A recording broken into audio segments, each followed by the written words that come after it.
to Aviation Insights. I am your host, Benjamin Cooper, and let's get straight into it. So I would like to first apologise for the delay in posting. This week has been pretty hectic with the main events going on in Berlin, so I was not able to publish on a Sunday as I was planning on doing. So what was I doing in Berlin? Well, tune into this episode and you will find out.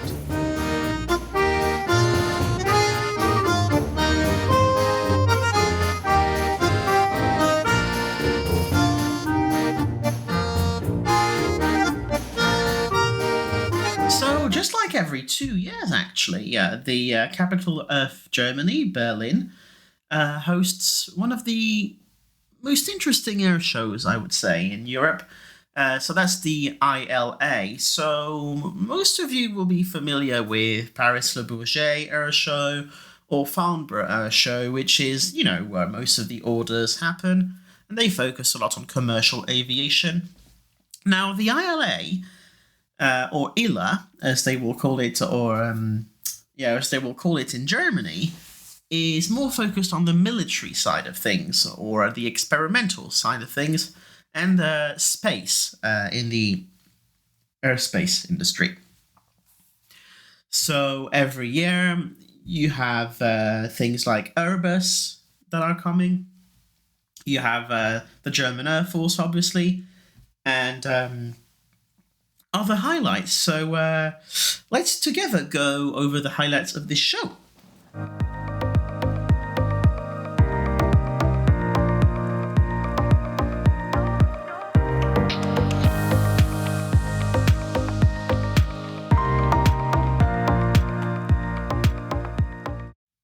Of the aircraft that really captured the attention of the crowd this year was the A310, especially modified A310, which was parked next to the A321 XLR, which, as of itself was also a highlight, but let's not discuss that because obviously the media is quite saturated with this new Airbus jet.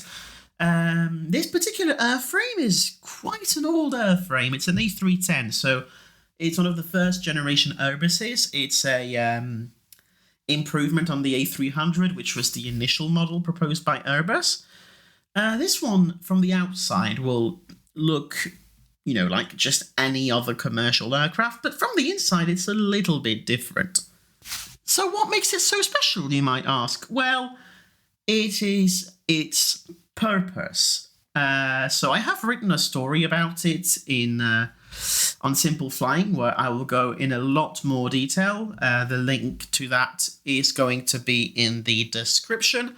But essentially, this is a former government plane which used to carry the German Chancellor up until 2014, which was when it was sold to a French aerospace company called Novispace. It was then handed over to LH Technic for demilitarization and preparation for its new role.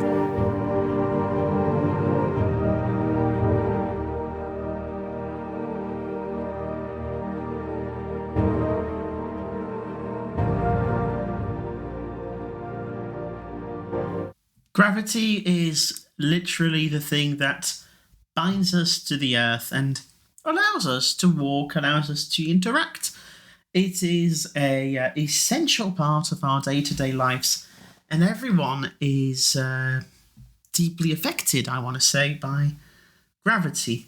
But there are a few places on Earth where some selected individuals or a lucky few people can get to experience zero gravity. So one of them will be those free fall kind of tubes you can find in Dubai. Obviously, that's not what I'm referring to. What I'm referring to is another unique place where you can experience zero gravity, and, that's on board this aircraft.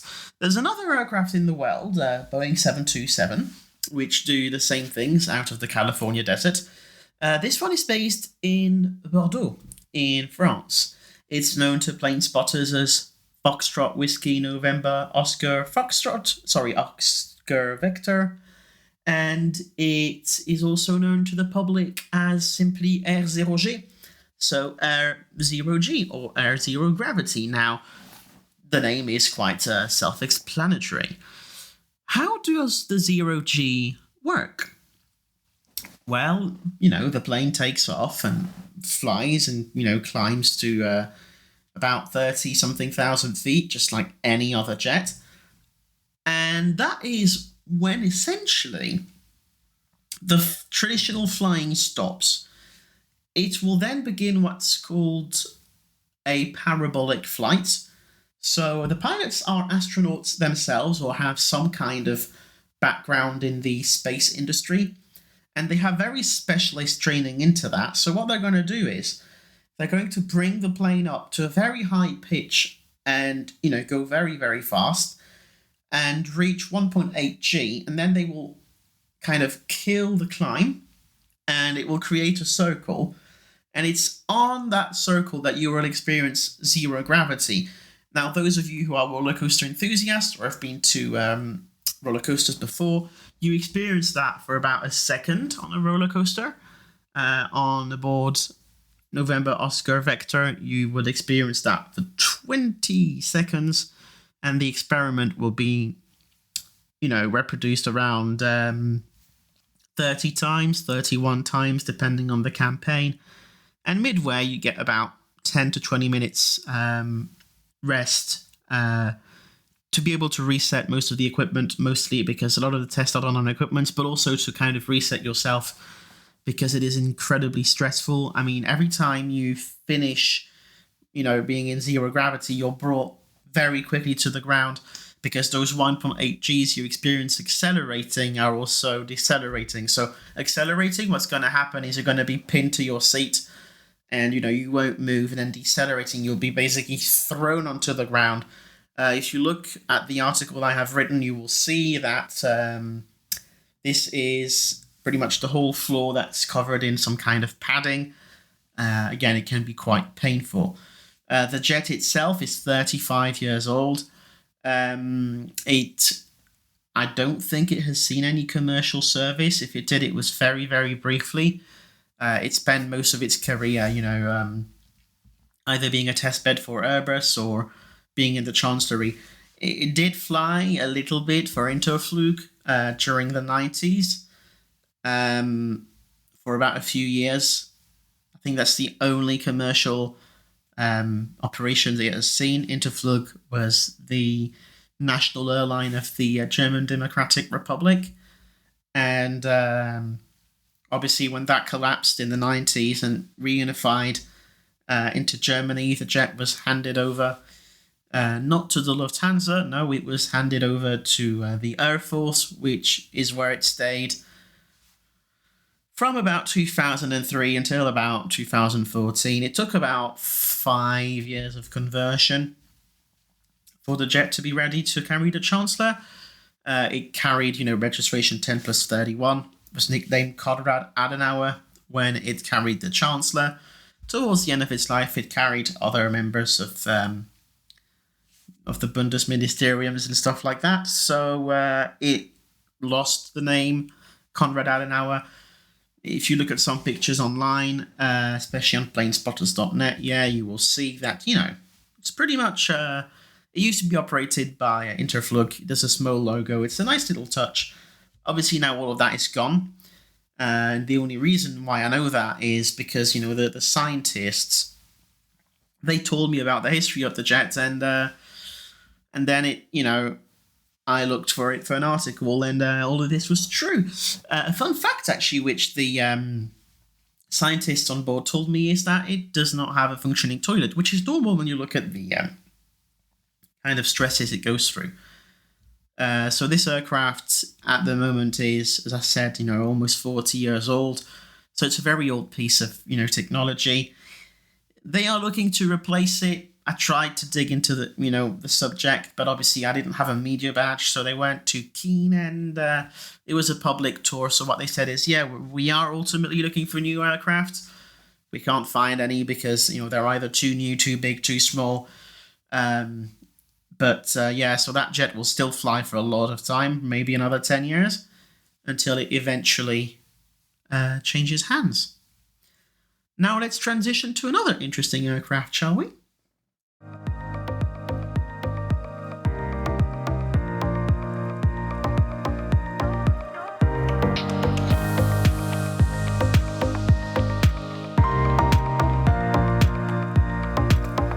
The next highlight, or at least my next personal highlight, was the German Air Force Global 6000. Now, most will disagree and say, oh, it was the A380 of Emirates.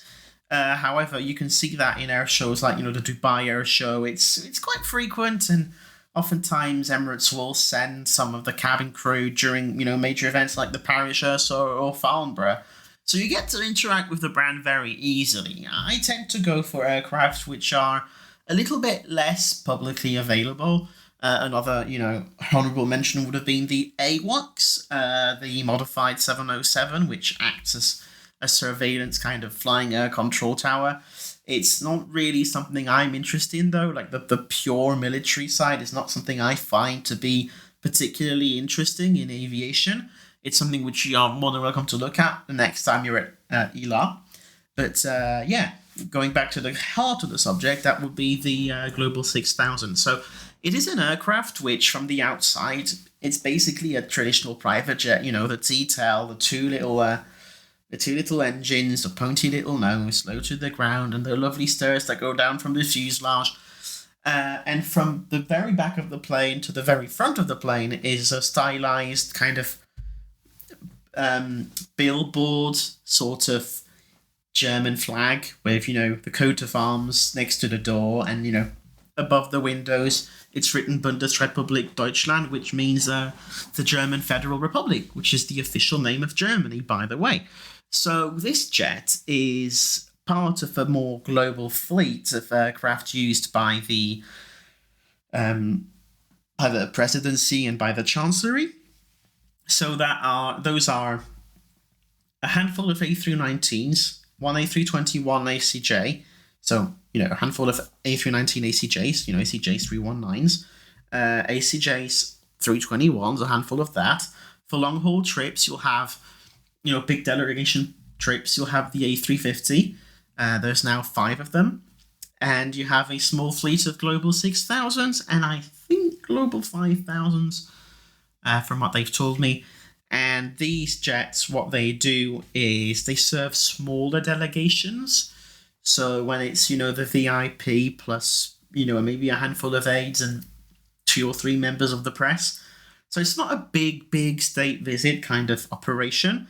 And it has a massive range. So from Cologne, Bonn, which is where they are based, the reason behind that is that historically, during most of the Cold War, the German Federal Republic had all of its administrations in Cologne, Bonn. In fact, there is some kind of backup parliament over there, reminiscent of those times. So I guess administratively they just decided to, keep the headquarters of the VIP division of the Luftwaffe over there. I don't know why. But anyway, from Cologne, Bonn, it can fly across the Atlantic. Now, obviously, the plane would reposition to Berlin, but, the difference between Berlin and Cologne are, a few hundred kilometers. So, the stats are still the same. So, from pretty much anywhere in Germany, that plane can fly from 7 to 8 hours non-stop. So, bringing it to places like India, to all of the Middle East, to most of the US, East Coast, but going there, like, maybe they will need a tech stop, but in most cases, it can just go there straight ahead.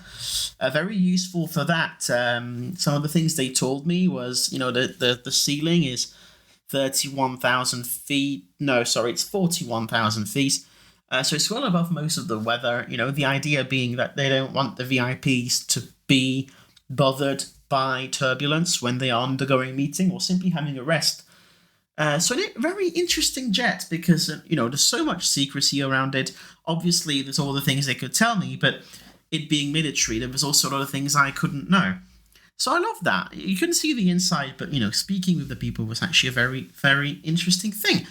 And, it's covering the mission of what from the outside looks like an an average private jet, and from the inside has loads of different systems that make it very unique. And also how it fits with the broader, logistics of carrying a world leader. So that was particularly interesting. Other things which were there to see were obviously, flying displays. There was the Tornado celebrating its 50th anniversary, the Eurofighter, which is, the main multi-role fighter of Germany, a handful of helicopters, and the A321 XLR. So it was a very interesting air show. Now, will I go back? Stay tuned to hear a little bit more.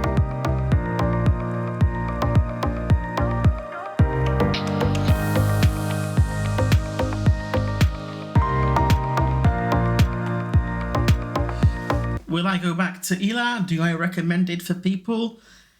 Yes and no. I would like to say set your expectations right. It's more of a weekend kind of air show, somewhere where you bring your family.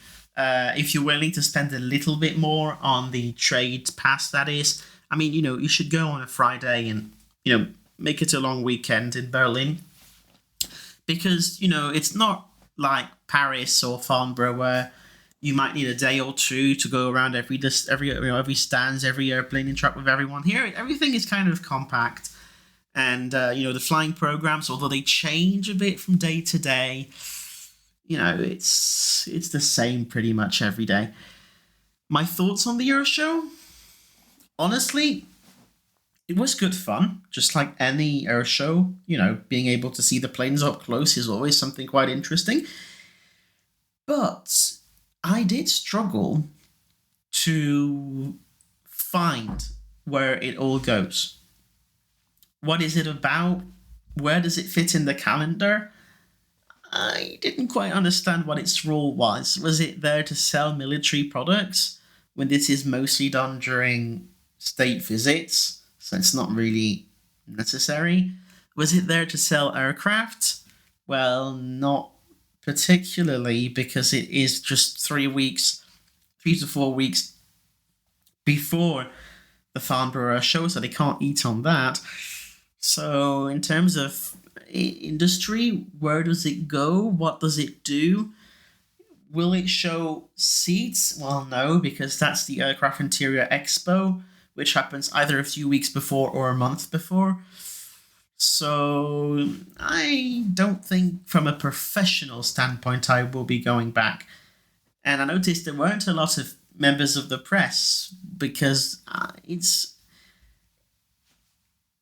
an air show which used to be important and is coming back, but it's difficult to see, kind of, without sounding rude, kind of why it exists.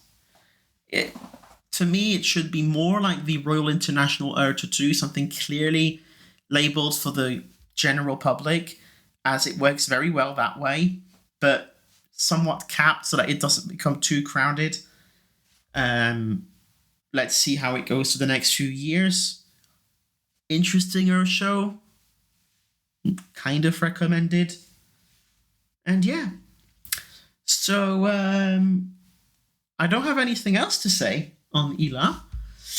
Next week, I will be tuning in from Indonesia. Expect a story about that. And in the meantime, fly safe and stay safe. And I'll catch you in the next one. This was your host, Benjamin Cooper. Thank you for listening to Aviation Insights. Have a lovely evening.